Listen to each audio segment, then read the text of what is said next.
Imagine an ordinary day suddenly turning into a scene of unimaginable horror. This is the story of Farhunda Malikzadeh, a young woman who lived in the bustling city of Kabul, Afghanistan. A story that starts with an accusation so severe, it would ignite a fury in the hearts of many. Farhunda, a diligent student of Islamic studies, was accused of an act considered the highest form of blasphemy in her society, the burning of the Quran. The news spread like wildfire, and what followed was a horrifying spectacle that one could only imagine in their worst nightmares. In the heart of Kabul, in broad daylight, a mob formed. They were driven by an unfounded rumor, fueled by anger and a misplaced sense of righteousness. This was no secret crime happening in the shadows, but a public display of violence, witnessed by hundreds yet intervened by none. This mob, blinded by rage, turned against Farhunda, subjecting her to an unimaginable ordeal. Can you envisage it? The city square, a place usually filled with the sounds of everyday life, now echoing with the cries of a young woman and the furious roars of the crowd. The chilling indifference of the onlookers, their unwillingness to intervene, only added to the horror of the situation. The brutality didn't stop there. The mob, not content with the physical assault, set Farhunda on fire, the irony of their actions lost in their fervor. Farhunda, who was accused of burning the Quran, was now being burned alive, her pleas for mercy drowned out by the mob's zealous chants. As word of the horrifying incident spread beyond Kabul, the entire nation of Afghanistan was left in shock. The news didn't just stay within the country's borders, it sent ripples across the globe, prompting worldwide condemnation and calls for justice. This brutal incident shook the entire nation of Afghanistan and sent ripples across the globe. This is the story of Farhunda Malikzadeh, a tale of an unthinkable event that turned an ordinary day into a scene of unimaginable horror. But as the dust settled, a shocking revelation came to light. The aftermath of the gruesome incident led to an urgent and thorough investigation. Authorities began piecing together the fragments of truth from the rubble of chaos and misinformation. The local police, the intelligence agencies, even international human rights organizations, all were drawn into the vortex of this horrifying crime. The initial claim, the spark that ignited this tragic event, was that Farhunda Malikzadeh had burned the Quran. This allegation was powerful enough to incite a mob that led to her brutal death. But as the investigators delved deeper, a startling truth surfaced. Farhunda was innocent. She had not burned the Quran. The source of the accusation was none other than the local mullah. It was he who first cried out that Farhunda had committed blasphemy. But why? As the inquiry delved deeper, they found that the mullah and Farhunda had a heated argument earlier that day. Farhunda had accused him of selling amulets, a practice she believed was un-Islamic. To protect his reputation and livelihood, the mullah retaliated with a false accusation, a lie that cost Farhunda her life. The false claim spread like wildfire, fueled by the mullah's influence and the crowd's readiness to believe the worst. In the frenzy that followed, no one paused to question the validity of the mullah's claim. No one sought evidence. The mob acted as judge, jury, and executioner. In a society where honor and religion are held in high regard, the power of an accusation, however unfounded, can be lethal. Farhunda fell victim to this deadly power. She was sacrificed at the altar of a lie, a horrifying testament to the dangers of misinformation and mob mentality. The truth was out, but it was too late for Farhunda. The aftermath of the tragedy was an eruption of outrage and sorrow.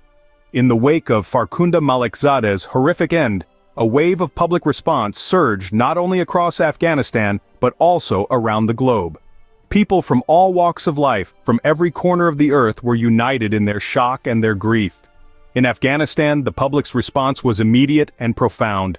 Thousands took to the streets in protest, their cries echoing through the air. They demanded justice for Farhunda, their voices rising in a chorus of anger and sorrow. Men and women alike donned black clothes, a somber symbol of their shared mourning and a stark contrast to the vibrant colors of their national flag. The global community, too, was not silent. Social media feeds were filled with posts and messages of solidarity, acts of remembrance, and calls for justice. Hashtags bearing Farhunda's name trended worldwide, a digital testament to the global outcry her story had provoked. The trial that followed was watched with bated breath by millions. The world waited, eyes trained on Afghanistan, as the court proceedings unfolded. The verdict, when it came, was swift and decisive. The men responsible for Farhunda's death were found guilty. They were sentenced to the harshest penalties allowed under Afghan law, a clear message that such atrocities would not be tolerated. Yet even as the verdict was handed down, a question lingered in the minds of many: could any punishment truly be enough to atone for the heinous crime that had been committed? Could any verdict truly bring justice to Farhunda, to her family, and to the countless others who had been affected by her death?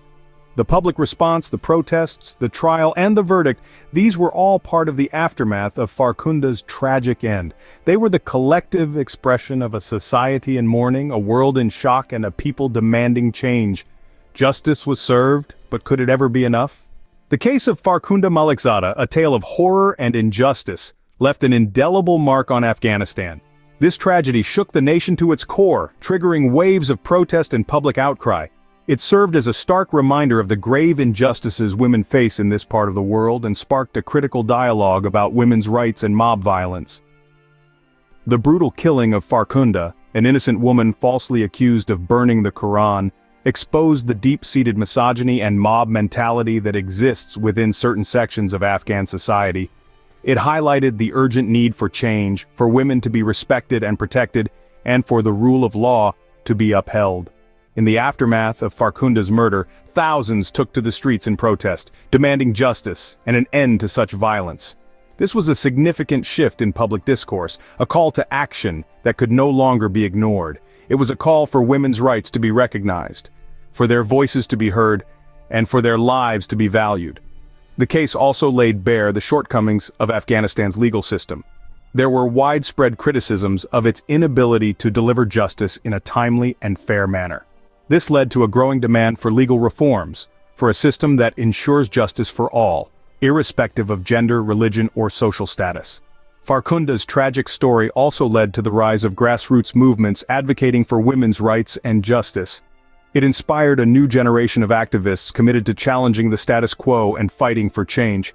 The case of Farhunda Malikzadeh, while heartrending, served as a wake-up call for Afghanistan. It forced a nation to confront its deep-seated prejudices and sparked a movement for change. It is a testament to the power of public outcry and the collective demand for justice. Farhunda's story continues to echo in the hearts of many, a chilling reminder of a horrific crime. But it is also a beacon of hope, a call to action, and a testament to the power of public outcry and the collective demand for justice. As we reflect on this horrifying event, what lessons can we draw? The case of Farhunda Malikzadeh is more than just a chilling tale of brutality. It's a mirror held up against society, revealing cracks that run deep into the core of our collective consciousness.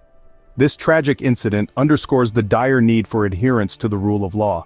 In the absence of it, chaos and anarchy reign, and innocent lives are lost in the crossfire. Mob mentality is a dangerous beast, fueled by ignorance and fear. It thrives in the absence of knowledge and understanding.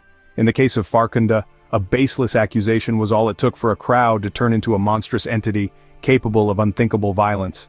This is a stark reminder of the need for education and awareness, to combat the wildfire of misinformation that can lead to such horrific incidents.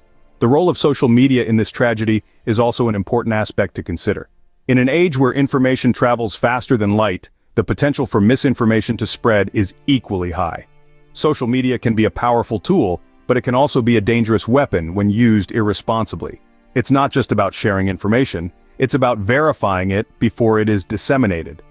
We must also remember that societal change is not an overnight process. It requires time, effort, and most importantly, the will to change. Farhunda's case has sparked outrage, and rightly so, but it must also spark a commitment to change, to challenge the norms that allow such atrocities to occur, and to fight for a society where justice and human rights are respected. Farhunda's tragic end is a stark reminder of the price of ignorance and hate, yet it also inspires a relentless pursuit for justice and reform. This tragedy must not be forgotten. It should serve as a rallying cry for change, a powerful reminder of the work that still needs to be done. Because only through learning from such tragic events can we hope to prevent them from happening again.